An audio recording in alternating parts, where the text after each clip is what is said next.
نبی کریم صلی اللہ تعالی علیہ وسلم نے ارشاد فرمایا 3 لوگ ہیں جنہیں دیکھ کے رب مسکراتا ہے۔ یا رسول اللہ صلی اللہ علیہ وسلم وہ کون کون سے؟ تو محبوب فرمانے لگے ایک وہ بندہ ساری مخلوق سوئی ہے، آدھی رات ہے، رات کا پچھلا پہر ہے، اس نے اٹھ کے وضو کر لیا، مصلی پہ کھڑا ہو گیا خدا کی یاد میں، فرمایا اسے دیکھ کے رب مسکراتا ہے جو اس کی شان کے لائق ہے۔ مسکراتا ہے اللہ، یہ تو سونے کا ٹائم تھا، یہ تو گہری نیند آنے کا وقت تھا، رات کا پچھلا پہر، رات پوے تے بے درداں نو نیند پیاری آوے تے درد منداں نو یاد سجن دی ستیاں بھی آن جگاوے، اور ساون کی کالی راتوں میں جب بوندا باندی ہوتی ہے وہ راتوں کو اٹھ اٹھ روتے ہیں جب خلقت ساری سوتی ہے، اللہ مسکراتا ہے۔ اور سننا میرے بھائی، میرے نبی پاک صلی اللہ تعالی علیہ وسلم فرماتے ہیں جب مسلمان نماز کے لیے صفیں بناتے ہیں نا، ترتیب لگ رہی ہوتی ہے، اب اللہ کی بارگاہ میں کھڑے ہوں گے، قیام کریں گے، رکوع کریں گے، سجود کریں گے، فرمایا جب مومن صفیں بناتے ہیں تو رب دیکھ کے مسکراتا ہے،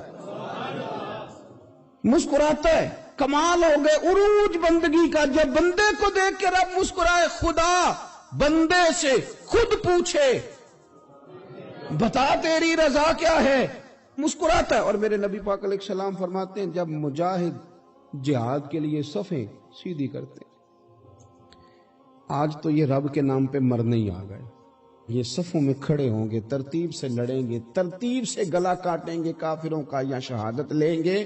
فرمایا جب جہاد کے لوگ صفیں بناتے ہیں تو رب انہیں دیکھ کے مسکراتا ہے۔ کتنے نصیبوں والا وہ بندہ ہے جسے دیکھ کے مسکرا دیا۔ او یار کبھی تیرا بیٹا تیرے سامنے مسکرائے نا چھوٹا تو تیرا دل باغ باغ ہو جاتا ہے، تیری ماں بیمار کسی ایک دن صحیح طرح ہنس پڑے تو طبیعت خوش ہو جاتی۔ مجھے بتاؤ نا جس کا رب بھی اسے دیکھ کے ہنس پڑے، جو اس کی شان کے لائق ہے، کیا اس بندے کے نصیبیں ہیں، کیا اس کے مقدر ہیں۔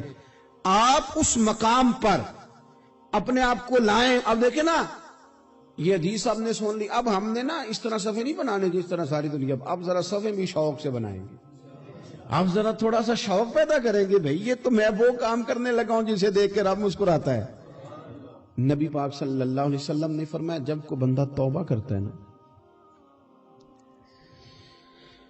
ہم توبہ کا رٹا لگاتے ہیں، یا اللہ میری توبہ یا اللہ۔ اور توبہ کا تو مطلب یہ ہے کہ پچھلے گناہوں سے پکی توبہ، آج کے بعد یہ غلطی نہ کرنے کا پکا وعدہ۔ تو نے ساری شب برات رو کے گزاری ہے، بتا سویرے جھوٹ جوڑنے کا ارادہ ہے تیرا؟ آج کے بعد رشوت تو نہیں نہ لے گا، ملاوٹ تو نہیں نہ کرے گا، یہ توبہ ہے۔ اور اگر سارے کام اسی طرح کرنے تو پھر یہ توبہ کا رٹا ہے، جتنا مرضی لگاؤ۔ حضرت علی بن ربیعہ رضی اللہ تعالیٰ عنہ فرماتے میں مولا علی کے ساتھ تھا، مقام حرہ کی طرف جا رہے تھے، حضرت علی نے ہاتھ اٹھا کے دعا مانگی ہماری تعلیم کے لیے، ورنہ حضرت علی ہم صحابہ کو محفوظ عن الخطا تو مانتے ہیں نا، ہاتھ اٹھا کے کہا اے اللہ ہمارے گناہ بخش دے، تیرے علاوہ کوئی معاف کرنے والا نہیں۔ اور پھر حضرت علی آسمان کی طرف دیکھا اور دیکھ کے نا حضرت علی بن ربیعہ کو تو مسکرائے۔ حضرت علی بن ربیعہ کہنے لگے حضور مسکرائے کیوں ہو؟ فرمانے لگے ایک دن میں حضور کے ساتھ اسی طرح آیا تھا، اسی طرح حضور نے دعا فرمائی تھی ہماری تعلیم کے لیے، اور پھر حضور مجھے دیکھ کے مسکرائے تھے اور فرمایا جب کوئی بندہ رب کی بارگاہ میں اس طرح استغفار کرتا ہے تو رب مسکراتا ہے، اور مسکرا کے فرماتا دیکھ لو میرے بندوں کو پتا ہے کہ میرے علاوہ معاف کرنے والا کوئی نہیں، انہیں پتا ہے، تم اس کی بارگاہ میں رجوع تو لاؤ، آؤ تو صحیح دو آنسو لے کر۔ اقبال کہتے ہیں کہ موتی سمجھ کے شان کریمی نے چن لیا، قطرے دو گرے میرے اب کے انفال کے، دو میں نے آنسو بہائے تھے تو اس کے کرم نے تو موتی سمجھ کے چن لیا۔ سنو نا حضور اس استغفار کو، اللہ کو یار رات کو توبہ کر کے سونا چاہیے ہمیں، کچھ غلطیاں ہم کرنا نہیں چاہتے پر ہم سے ہو جاتی ہیں، کچھ دل ہم توڑنا نہیں چاہتے پر وہ ٹوٹ جاتے ہیں، ہماری مجبوری ہوتی ہے ٹوٹ جاتے ہیں۔ رات کو اس کی بارگاہ میں ہاتھ باندھ کے کشکول طلب دراز کر کے خوب استغفار پڑھنا چاہیے کہ مالک بندے ہیں نا کیا کریں، نفس کا ساتھ ہے، دنیا کا ساتھ ہے، خواہشات نفسانیہ، مالک معاف کر دے، درد سے توبہ، رسم نہ ہو، کہانی نہ ہو، لفظ نہ ہو، جملے نہ ہو، اور جناب ایسے لوگوں کے بیچ بڑے ہاتھ باندھ کے اور بڑا کوئی ضرورت نہیں. آپ اکیلے اپنی چارپائی پہ بستر کے اندر منہ دے کے بھی درد سے کہیں گے نا معاف کر دے تو وہ تو مہربانی بڑا ہے. میرے نبی پاک صلی اللہ علیہ وسلم مثال دیتے ہیں، فرمایا ایک آدمی صحرا میں جا رہا، صحابہ سے حضور خطاب کر رہے ہیں، فرمایا ایک آدمی صحرا میں جا رہا تھا، اس نے اپنی اونٹنی پہ کھانا پانی پیسے ہر چیز رکھی ہوئی تھی. صحرا تھا بہت بڑا، درمیان صحرا کے گیا تو تھوڑا سا سستانے کے لیے آرام کرنے کے لیے اونٹنی سے نیچے اترا. اب اس نے اونٹنی کی لگام، اونٹنی کی نکیل اپنے سرہانے کے نیچے رکھی، ہاتھ کے ساتھ پکڑی اور سو گیا. تھوڑی ہی دیر کے بعد جب اس کی آنکھ کھلی تو دیکھا اونٹنی غائب ہے.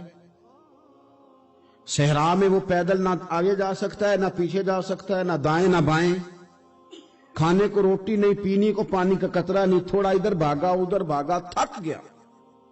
کریم محبوب فرماتے ہیں وہ پوری طرح نڈھال ہو گیا اور مایوس ہو گیا، معاذ اللہ. مایوس ہو کے دوبارہ اسی جگہ آ کے لیٹ گیا جہاں پہلے لیٹا تھا. انتظار کرنے لگا کہ اب موت ہی آئے گی، آخری وقت ہے، اب نہ میں پیدل یہ صحرا کراس کر سکتا ہوں، نہ پیچھے جا سکتا ہوں، نہ کھانا ہے نہ پانی ہے، سوائے موت کے کوئی سہارا نہیں. حضور فرماتے ہیں وہ رستے میں دوبارہ لیٹ گیا.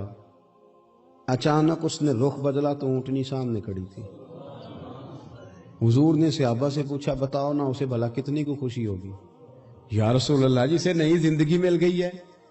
آپ دیکھیں نا سارے ڈاکٹروں نے کہہ دیا کہ اس کے جو گردے معدہ جگر ہر چیز ختم ہے، گھر لے جاؤ خدمت کرو، ہر طرف پریشانی ہے. وہ بندہ بھی سمجھ گیا ہے کہ آخری وقت آ گیا، کل جاؤں پرسوں جاؤں، تیاری ہو گئی، سب لوگ آ گئے، باہر والے بھی آ گئے. یہ ماحول ایک عجیب رنگ اختیار کر گیا. اچانک ایک ڈاکٹر نے آ کے کہا نہیں نہیں غلطی لگ گئی تھی. مجھے بتائیے انداز کیا ہوتا ہے؟ بغیر دوائی کے بندہ اٹھ کے کھڑا نہیں ہو جاتا. او میں تو بچ گیا ہوں. نبی پاک صلی اللہ علیہ وسلم فرمانے لگے اس کی اونٹنی مل گئی، بتاؤ بھلا اسے کتنی خوشی ہوگی؟ یا رسول اللہ وہ تو دوبارہ دنیا میں آ گیا. حضور فرمانے لگے اسے کچھ بھی خوشی نہیں ہوئی. جب کوئی رب کا گناہگار بندہ آ کے توبہ کرتا ہے، رب کو اس سے کئی گنا زیادہ خوشی ہوتی ہے. میرا بندہ آ گیا ہے، میرا بندہ آ گیا ہے، میرے گھر آ گیا. اس نے آنسو بہائے ہیں. اس نے کہا اللہ میں تیرا ہی ہوں، تیرا ہی رزق کھاتا ہوں، تیری ہی زمین پہ رہتا ہوں، تیرے نام سے میری سانسیں چلتی ہیں. وہ آ گیا. فرمایا اس اونٹنی والے سے زیادہ رب کو خوشی ہوتی ہے جب گناہگار آ کے توبہ کرے. گناہگاروں کے آنسو اس کی بارگاہ میں بڑے مقبول ہیں، لیکن ہم رسم ادا کرتے ہیں، توبہ نہیں کرتے. ہم اپنے آپ کے ساتھ دھوکہ کرتے ہیں، جھوٹ بولتے ہیں. ہم بندہ کوئی ناراض ہو جائے تو ہمیں کو نہیں نیند آتی، اس کے گھر چلے جاتے ہیں. ہم اپنے سارے رشتوں کو تعلقات کو مینٹین کر کے رکھنے کے عادی ہیں. ہمیں پتہ ہے کہ وہاں میں نہیں جا سکا تو بیٹا بھیجتا ہوں، فلاں شادی پہ میں نہیں جا سکا تو بھتیجا بھیجتا ہوں، بھائی بھیجتا ہوں. ہر تعلق کا ہم نے خیال رکھا کوئی روٹھ نہ جائے. لیکن کمال ہے نا، یہ نہیں سوچا کہ اگر رب روٹھ گیا تو جب وہ روٹھ جائے نا تو سارے رشتے بھی بندے کے پاس موجود ہوں تو کوئی کارآمد نہیں ہوتا. پھر کروڑوں روپیہ جیب میں ہوں تو ڈاکٹروں کی دوائیاں اثر نہیں کرتی. وہ روٹھ جائے تو پھر انسان اس طرح سے پھسلتا ہے کہ بڑے بڑے اس کے پاس دروازے ہوتے ہیں پر کسی جگہ اس کا ہاتھ نہیں لگتا. خدا را سنو، نبی پاک صلی اللہ علیہ وسلم کے پاس مہمان آ گیا، بخاری مسلم ہے. حضور نے ازواج مطہرات کے گھروں میں پیغام بھیجا کچھ چیز ہے ضیافت کے لیے. یا رسول اللہ کچھ بھی نہیں، یہ دو جہاں کے شاہ ہیں اور پاس کچھ رکھتے نہیں، دو جہاں کی نعمتیں ہیں ان کے خالی ہاتھ ہیں. یا رسول اللہ کوئی چیز بھی نہیں. حضور نے صحابہ کے مجمع پہ نظر ڈالی. یا رسول اللہ صلی اللہ علیہ وسلم حکم ہو. تو حضور فرمانے لگے تم میں سے کوئی بندہ ہے جو اسے گھر لے جائے روٹی کھلائے. ایک صحابی اٹھے فوراً، حضور میں لے کے جاتا ہوں کھانا کھلاتا ہوں. فرماتے ہیں میرے گھر میں صرف بچوں کا کھانا تھا. یہ نہیں کہ فریزر بھرا ہوا ہے نعمتوں سے، صرف بچوں کا کھانا. یہ نہیں کہ کسی کو دیکھ کے اپنی ہنڈیا پہ برتن دے لیا، صرف بچوں کا کھانا. کہتے ہیں گھر گیا، بیوی سے کہا کیا کیفیت ہے؟ کہنے لگی بچوں کی روٹی ہے. میں نے کہا بچے سلا دے، صبح ناشتہ کر لیں گے. تو کہنے لگی آپ کیا کھائیں گے؟ تو میں نے کہا نہ میں کھاؤں گا نہ تو کھائے گی، مہمان جو نبی پاک کا ہے۔ کہا اچھا، اب ذرا تجویز دیکھو میاں بیوی کی سوجھی آپس میں۔ کہتے ہیں کھانا لگا دینا، کیونکہ ایک آدھ بندے کا کھانا ہے۔ اپنی غربتوں کا ہر جگہ اظہار کرنا، رونا رونا، یہ دیکھو غربت کیسے چھپائی جا رہی ہے۔ اس کو کہا نہیں کہ چل تو تھوڑا رحم کھا، تو آیا ہے تو تھوڑا رحم کھا، یہ نہیں کہا اٹھ کے نا تو کھانا رکھنا اور اٹھ کے نا چراغ ٹھیک کرنے کے بہانے بجھا دینا۔ ہم دنیا والوں کے سامنے کیوں اپنے دکھ بیان کریں؟ ہم جو کہیں گے رب رسول کی بارگاہ میں کہیں گے۔ تو نا چراغ ٹھیک کرنے کے بہانے، اہلیہ اٹھی، کھانا دینے کے بعد چراغ ٹھیک کرنے کے بہانے بجھا دیا۔ خامد بھی ہاتھ چلاتے رہے، بیوی کبھی برتن رکھتی کبھی اٹھاتی، پتہ چلے کہ کھانا کھا رہے ہیں، کھانا کھایا جا رہا ہے۔ کہتے ہیں مہمان پیٹ بھر کے کھانا کھا گیا۔ یہ کام ہوا رات کے اندھیرے میں، اس وقت ہوا جب چراغ بھی بند تھا، اس وقت ہوا جب کوئی دیکھنے والا نہیں تھا، کسی پڑوسی کو بھی خبر نہیں تھی۔ فرماتے ہیں صبح کے اجالے میں اس مہمان کو لے کے مسجد نبوی میں نے قدم رکھا تو نبی کریم نے فرمایا رات جو تم نے کام کیا ہے نا اسے دیکھ کے میرا رب بڑا مسکرایا ہے، اللہ بڑا مسکرایا ہے۔ اللہ تر دامنی پہ شیخ ہماری نہ جائیے، ہم دامن نہ چھوڑ دیں تو فرشتے وضو کریں۔ یہ شان ہے صحابہ کی۔ نبی کریم علیہ السلام نے فرمایا رب رات مسکرایا تیرا یہ انداز دیکھ کے، اور اس نے قرآن نازل کیا وَيُبْصِرُونَ عَلَىٰ أَنفُسِهِمْ وَلَوْ كَانَ بِهِمْ خَصَاصَةٌ۔